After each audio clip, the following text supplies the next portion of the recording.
As you guys know, recently we've been hearing a lot of sirens in the backgrounds of these videos, and this has sparked quite the reaction. A lot of people seem to think I'm from the ghetto, you know, the hood, and today it just so happens I managed to catch one of these police interactions in the wild from the comfort of mine own window.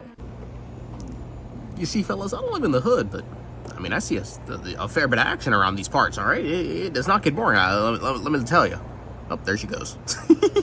Now, while a fervent reputation like this seems to do wonders in increasing my standing amongst the whites who call into question my blackness, I was reminded I already addressed this exact issue 3 years ago on my channel. I don't live in the hood, nor the ghetto. No, that's not where I live. I live in a very safe part of Boston.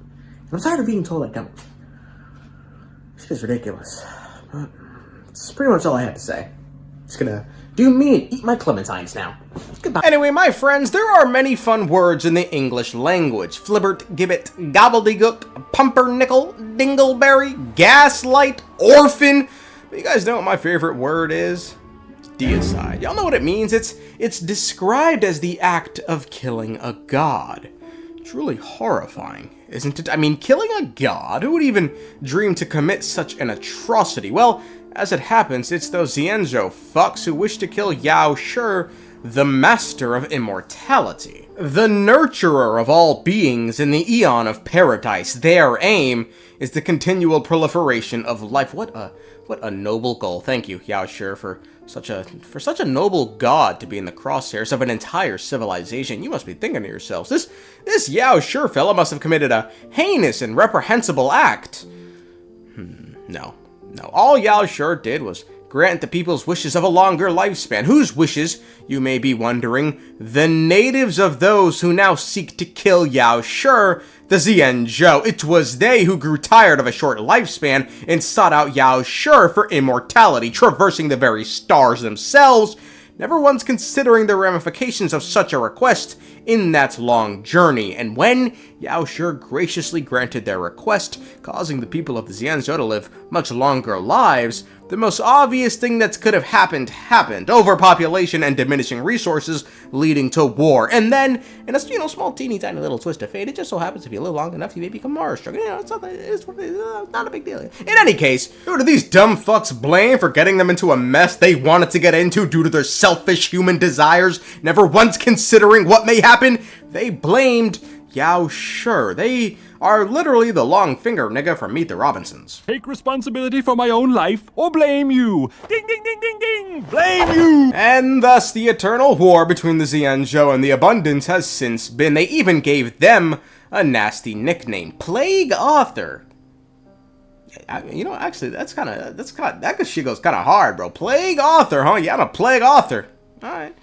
It seems like after thousands of amber eras, a lovely pair by the name of Jingliu and Luocha allegedly have a manner by which they can put the Abundance in the dirt. It's called the Godslayer Protocol, and they wanted to present it to the Marshal. The plan centers around Luocha's coffin, more specifically, what the coffin holds, and it's parts of the remains of the aeon tayzzyronth. They claim this piece of its divine body will act as the final nail sealing the fate of the Plague Author. However, before they can even get to the point of fighting Yaoshi, they needed some more friends, so they sought Genius Society member Ruan mei, who last we heard was having some Leviathan fossils delivered to her thanks to Himiko and Welt. With Madame Herta's help, I was planning to deliver some Leviathan fossils from Kalinga Abyss to Ruan mei, member 81 of the Genius Society. And now this is all, interesting. Killing an aeon, it's a lofty goal, but before we discuss the ways one can kill an aeon, I want to point something out, and it is that despite Luocha having a piece of the Propagation's body, Tayzzyronth is not dead. Fu Xuan remarks, quote, according to the scholar, such horrors have not completely disappeared. The Imperator Insectorum's descendants remains, and they could return at any moment. This scholar once showed me his collection, a dull yellow piece of amber with moving flecks and a buzzing tremor. I was absolutely gobsmacked to hear him say that it is a part of the Imperator Insectorum's prison cell. The amnesia implanted in my forehead could not see the future of this item, which only serves to corroborate the scholar's claims. And it just so happens there's another person who's not convinced Tayzzyronth is down and out, and it's another Genius Society member, a good friend of Ruan mei, Herta. Quote, some classified intelligence has left me suspicious that tayzzyronth may eventually resurface. As for the likelihood, that's difficult to gauge. It could very well be that the classified intelligence was Ruan mei sharing with Herta what's been going on. If you're wondering, by the way, how Luocha could have a piece of tayzzyronth's body if he's in some fucking primordial amber cell, that's easy. Back when tayzzyronth met their demise, it was not a pretty one. Klapoth seemed to be doing a lot of the heavy lifting. The problem is, though, Klapoth's weapon of choice is a hammer, and if you've ever seen those cartel videos back in the day, you already know where this is going. It's a less of a mercy killing, more of a quote, the trembling of the shell folds and the aeon sound is overshadowed by the spattering of colorful blood. The primordial eggs, bearing fangs and antennae, escape and slip away only to perish immediately upon leaving the aeon's body. The ground is covered by their fluid as a grand labor takes place in the middle of fervor and death amidst the forbidden dispersal and joyous escape of the eggs. Now, as for how to kill an aeon, there's supposedly 3 ways, but we only know of 2. The first is, just a larger path swallowing a more narrow one, think the harmony engulfing the order.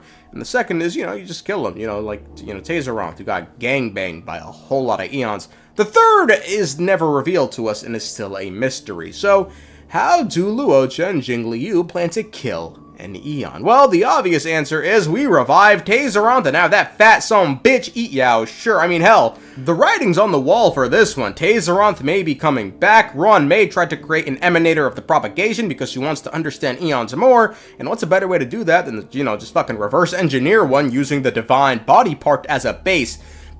Regardless, there's a lot of problems with this, so I'm not really gonna fucking entertain it. Because, I mean, look, even if they revive tayzzyronth, let's say that's their plan, which I don't even know if it is, but let's say that's their plan, they revive tayzzyronth. You're gonna tell me tayzzyronth's gonna sit here and be like, well, you guys are my masters now. Tayzzyronth's gonna get revived. And just eat all 3 of them. That's, eons, they're mysterious things, really. One thing I really wanted to look at, however, that I thought was very interesting, was Luocha's connection to the coffin, because Luocha said he met the individual within the coffin. Every life has its limit. Even the eons are not truly immortal and will eventually reach the end of their lives. Let me ask you one more question. Do you know the person in the coffin?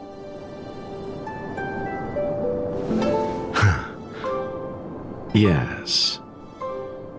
A friend? No. So, a sweetheart? Miss, whatever gave you that impression?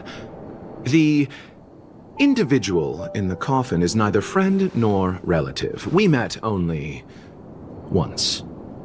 By chance, I made someone a promise, and so I have to run this errand. Let's leave it at that, shall we?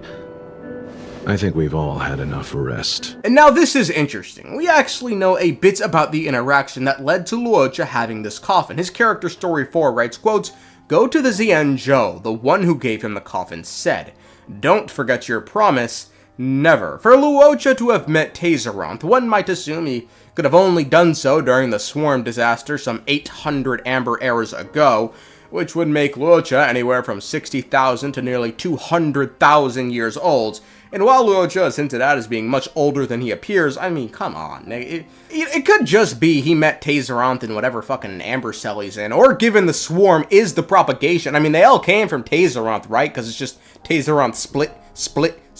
I'm sure in some roundabout way that counts too, and Luocha was just being sly. If one were to ask me how they plan to defeat Yaoshi the Abundance, I believe Jingliu and Luocha plan to seal the Abundance, much like tayzzyronth is currently sealed right now. I mean, if you look at the wording, they use the word seal. In the future they depicted, this fragment serves as the final nail, sealing the fate of the plague's author and securing its doom. Yeah, no, but this nation speaks like fucking poetry, so this could just be metaphor. As for who gave Luocha the coffin, we don't know. As for what the Godslayer protocol is, we don't know. Why is Ruan mei tied up in this? We don't know. What's Tingyun's connection in this? We don't know. And as for your fat fucking mother...